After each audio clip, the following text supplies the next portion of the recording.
Good morning friends, welcome back all of you. नमस्कार, जय हिंद, जय भारत।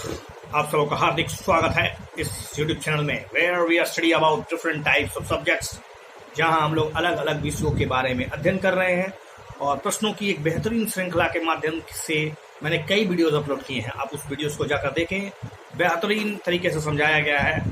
पिछले वीडियो में मैंने आप लोगों को कई तरह से विभिन्न प्रकार के जो घटनाक्रम में चल रहे घटनाओं का जो एक संक्षिप्त के साथ साथ बारीकी से जो अध्ययन कराया है, उसके लिए एक सब्सक्राइब तो बनता ही है। तो आप अपने दोस्तों को भेजें और कहें कि इन्हें सब्सक्राइब करें। ये वीडियोस आपके आने वाले कॉम्पिटिटिव एग्जाम के लिए बहुत ही महत्वपूर्ण है, निश्चित रूप से बहुत ही फायदेमंद होंगे। तो बने रहिए इस चैनल में, अंतिम तक वीडियो को जरूर देखें, तभी आपको पूरा कंसेप्ट क्लियर होगा। विभिन्न सब्जेक्ट के कंसेप्ट क्लियर होने में कुछ समय जरूर लगेंगे, लेकिन अगर आप इसे लगातार देखेंगे तो निश्चित रूप से आपको बहुत ही फायदा होगा। चलिए स्टार्ट करते हैं। पहला कंसेप्ट है, अभी आज का पहला टॉपिक है CAG, यानी अगर कहेंगे तो हम लोग CAG के बारे में पढ़ेंगे। CAG का, जिसको आप जानते हैं कि भारत के महानियंत्रक, महालेखा परीक्षक जिसको बोलते हैं, CAG, computer and auditor general. Okay, let's see about it, क्या होता है आखिर। तो सबसे पहले आखिर CAG के बारे में पढ़ना क्यों जरूरी है, क्योंकि देखिए अभी नए एक जम्मू कश्मीर के उपराज्यपाल रह चुके हैं। उनका नाम था गिरीश चंद्र मुर्मू। अभी गिरीश चंद्र मुर्मू को भारत का CAG बनाया गया है। तो CAG के बारे में समझना बहुत जरूरी है, क्योंकि इससे संबंधित कुछ प्रश्न आ सकते हैं। देखिए, भारत के संविधान के भाग 5 के अंतर्गत, संविधान के भाग 5 आपको पता है कितने भाग है, वर्तमान में 25 भाग है, उसमें से भाग 5, ठीक है, जिसमें नियंत्रक और महालेखा परीक्षक के बारे में जानकारी दी गई है। एक स्वतंत्र पद का गठन करने की बात की जाती है। स्वतंत्र पद है, ऑटोनोमस बॉडी है, ठीक है, ओके, एक ही व्यक्ति होता है। और CAG का जो उल्लेख है वो संविधान के आर्टिकल 148 से 151 तक में जिक्र है। Article 148 to 151 there is a description, everything about, detail description दिया गया है अबाउट CAG के बारे में। CAG समझते हैं? यस, आप समझते हैं। जिसका फुल फॉर्म होता है computer and auditor general. Okay, साथ ही साथ समझिए कि ये भारतीय लेखा परीक्षण और लेखा विभाग के प्रमुख होते हैं। भारतीय लेखा परीक्षण और लेखा विभाग के प्रमुख होते हैं। लेखा ऑडिट, ऑडिट, जांच, कितना खर्चा हुआ, क्या हुआ, किधर हुआ, कैसे हुआ, ये सब जांच होता है, ठीक है। लोक वित्त के सबसे बड़े संरक्षक, पब्लिक अकाउंट के कहे तो मालिक कह सकते हैं, पब्लिक अकाउंट के जांचकर्ता, एक तरह से गाइडर, ठीक है। देश की संपूर्ण वित्त व्यवस्था पर इनकी एक पकड़ होती है, नजर होती है, ठीक है।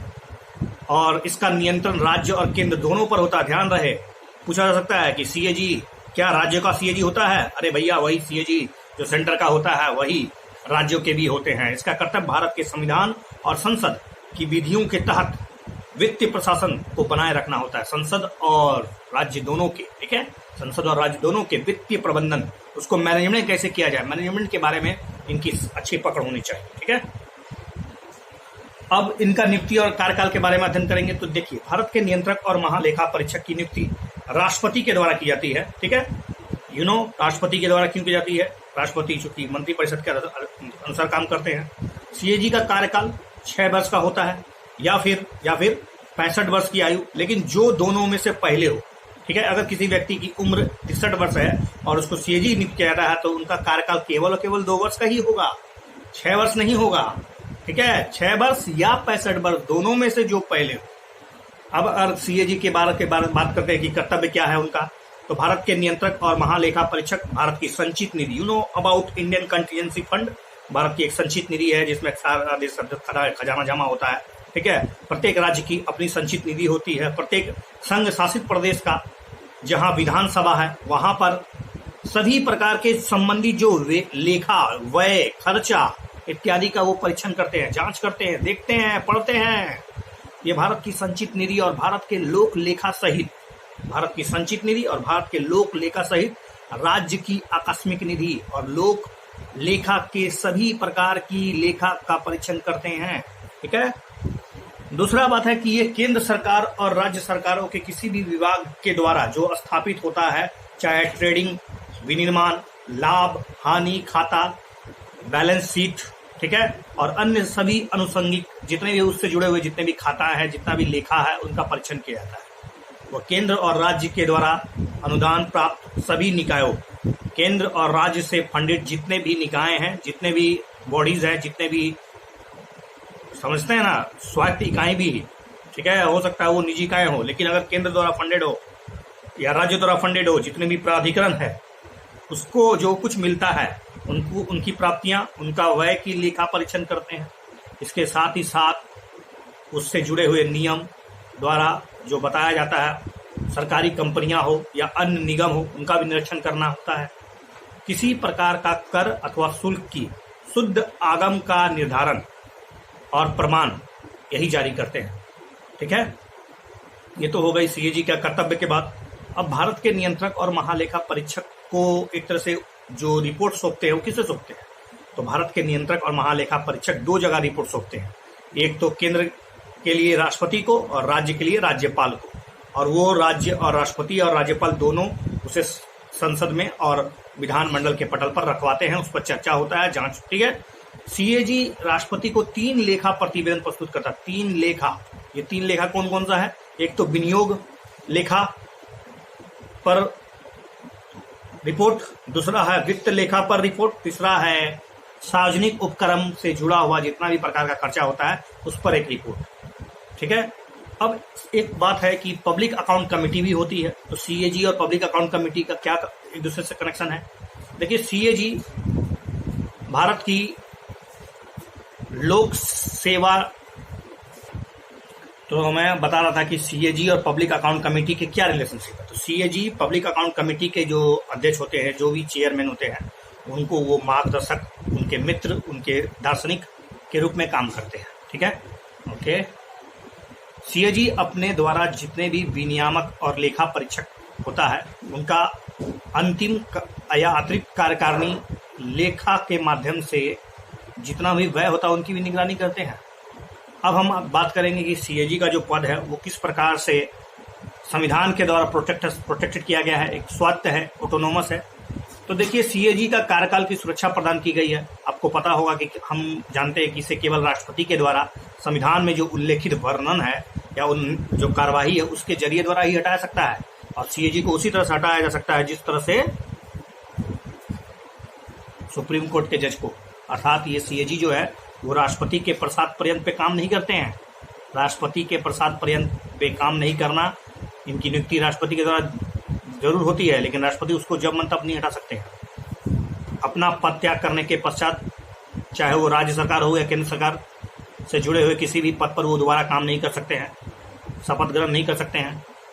इसका इनके वेतन, इनके भत्ते, इनके सेवा शर्त, इनके पेंशन सब संसद द्वारा निर्धारित होते हैं, और वेतन सुप्रीम कोर्ट के न्यायाधीश के बराबर ही होता है। और कहे तो इनके नियुक्ति के बाद, एक बार इनकी नियुक्ति हो गई तो इनके वेतन, इनके पेंशन, इनके जितने भी सुविधाएं हैं उनमें किसी प्रकार का कटौती नहीं किया जा सकता है, ठीक है। तो ये सब एक तरह से कहा है तो उनको कहीं ना कहीं एक तरह से स्वतंत्र बनाता है, उनका अपने कार्यों को बेहतर ढंग से करने के लिए एक तरह से पावर प्रदान करता है। ऐसा नहीं हो कि वो संसद के मतलब दबाव में काम कर रहे हो, ऐसा कुछ नहीं है। दूसरा बात है कि भारतीय लेखा परीक्षा और लेखा विभाग में कार्य करने वाले लोगों की सेवा शर्तें और सीएजी के प्रशासनिक शक्तियों को राष्ट्रपति के द्वारा सीएजी के परामर्श के बाद ही निर्धारित किया जाता है। सीएजी के जो और भी जो सहायक होते हैं उस क्षेत्र में जो काम करने वाले, उनको भी किसी प्रकार से मतलब क्या बोलते हैं, हटाया नहीं जा सकता है, उसको दंड नहीं किया जा सकता है। सीएजी के परामर्श के बाद ही ऐसा हो सकता है, ओके। और भारतीय लेखा परीक्षा और लेखा विभाग में जो काम करने वाले, ये तो हो गई। और रही बात कि इनके प्रशासनिक व्यय भारत के संचित निधि पर भारित होते हैं, ठीक है, जिस पर आपको पता ही होगा, संचित निधि पर अगर कोई वेतन भारित होता है तो उस पर केवल संसद में चर्चा हो सकता है, उस पर वोट नहीं हो सकता है। इसके अलावा कोई भी मंत्री संसद के दोनों सदनों में सीएजी का रिप्रेजेंटेशन नहीं कर सकता है, सीएजी का कोई रिप्रेजेंटेशन नहीं होता है, और किसी भी मंत्री को उसके द्वारा दिए गए कार्यों के लिए जिम्मेदारी नहीं लिया जा सकता है, ठीक है। तो ओवरऑल वी डिस्कस क्या सीएजी क्या है, सीएजी की नियुक्ति कौन होती है, सीएजी के किस प्रकार से उसको उनका कर्तव्य क्या क्या होता है, ठीक है।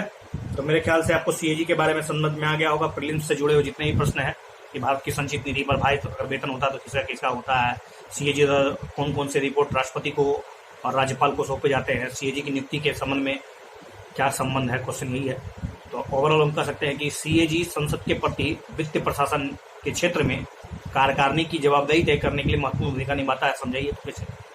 लेकिन सीएजी की जो भूमिका है वो किस प्रकार से, एक तरह से कहे तो वो वित्तीय प्रशासन का एक तरह से मालिक है, वित्तीय प्रशासन का एक तरह से जिम्मेवार व्यक्ति है, तो ये कैसे है। Okay okay, I think you got it. अब हम लोग अगला पढ़ेंगे, संघ लोक सेवा आयोग के अध्यक्ष की नियुक्ति हुई है। संघ लोक सेवा आयोग की नियुक्ति हुई है, उसके बारे में अब जानना है। Before this